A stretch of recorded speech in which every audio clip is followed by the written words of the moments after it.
Hello दोस्तों, मेरे channel में आपका स्वागत है। आज की कहानी है सास की सास बनने की कोशिश कर रही है।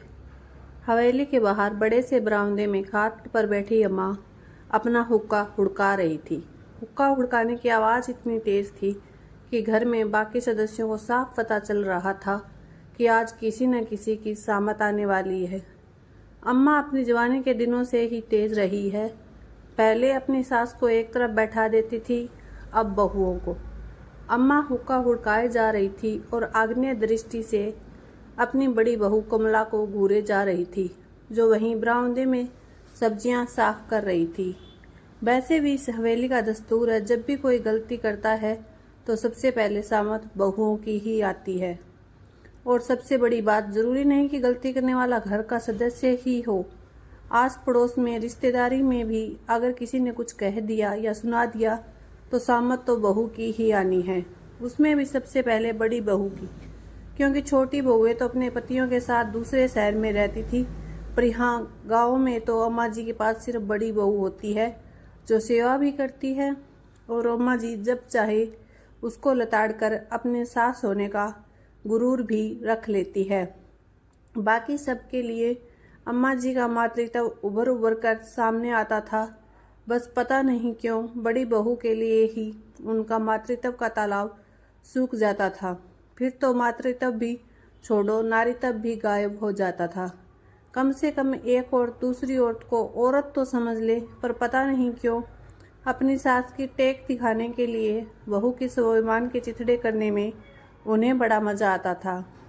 खैर, आते हैं आज के मुद्दे पर। आज पड़ोस की बिमला काकी की नई नवेली बहू बिना घूंघट के अपने पति के साथ फिल्म देखने गई थी। बस अम्मा जी को यह बात नागवार गुजरी। उसी जगह पर उन्होंने बिमला काकी को दो बात सुना दी। अरे बिमला, कोई लाज शर्म है या नहीं तेरी बहू में? ऐसे उगाड़ चाचरे अपने पति के साथ घूमने जा रही है और तू भी यहीं खड़ी देख रही है। समझा नहीं सकती कि उसे? बिमला काकी ने को सुनाते हुए उन्होंने तेज आवाज में कहा, अरे अम्मा, आजकल तो यह सब चलता है। आजकल कौन बहू से घूंघट करवाता है? बहू से अपनापन रखेंगे तभी तो वो हमें अपना मानेगी। छी, तनक बेअक्ल नहीं है तुझ में। तेरी जैसी सास ही होती है जो बहुओं को सिर पर बिठा लेती है। एक हमारी बहू को देखो, 20 वर्ष हो गए, पर मजाल है कि सिर पर से पल्लू भी हट जाए या उसकी तेज आवाज़ भी निकल जाए। अम्मा, अब तो भाभी को जीने दो। कब तक उन्हें नई नवेली बहू की तरह रखोगी? मेरी बहू है, मैं जैसे चाहूँ वैसे रखूँ। तू तेरे काम से मतलब रखो और अपनी बहू को संभाल। इस तरह तो दूसरों की बहू को बिगाड़ेगी। अम्मा मुंह बनाते हुए बोली, जो बिमला काकी को बिल्कुल अच्छा नहीं लगा। उन्होंने शिष्य में जवाब दिया, अम्मा, बहू को बहू तो समझो। एक बहू के लिए प्यार दिखाती हो, दूसरी बहू के लिए नफरत। जो साथ है उसका कोई मोल ही नहीं है। वैसे भी तुम्हारा घर है, तुम तुम्हारी बहू को संभालो, मैं अपनी को संभाल लूँगी। और कहकर अपने घर में चली गई।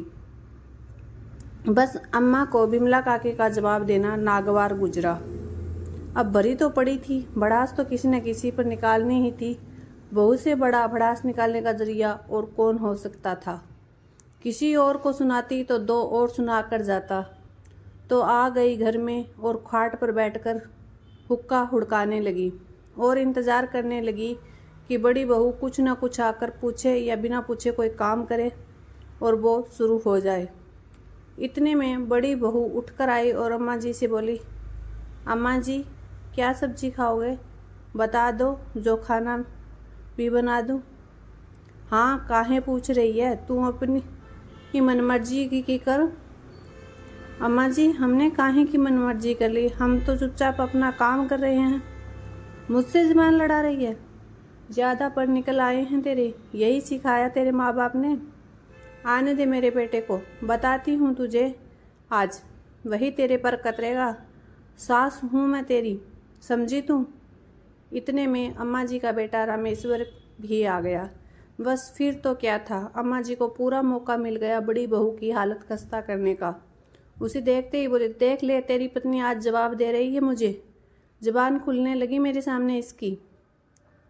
बस यही दिन देखना बाकी रह गया था। इससे तो अच्छा तेरे बापू के साथ ही भगवान भी मुझे ही उठा लेता। अब थका हारा इंसान घर आए और उसी समय यह सब सुनने को मिले तो दिमाग खराब होना लाजमी है। तो उनके बेटे ने भी चिल्लाना शुरू कर दिया, अम्मा से जबान लड़ाने की हिम्मत कैसे हुई तेरी? सास है वो तेरी और साहस ही रहेगी, ज़्यादा उनके सिर पर चढ़ने की ज़रूरत नहीं है, नहीं तो घर से धक्के देकर निकाल दूंगा, ना घर की रहेगी ना घाट की।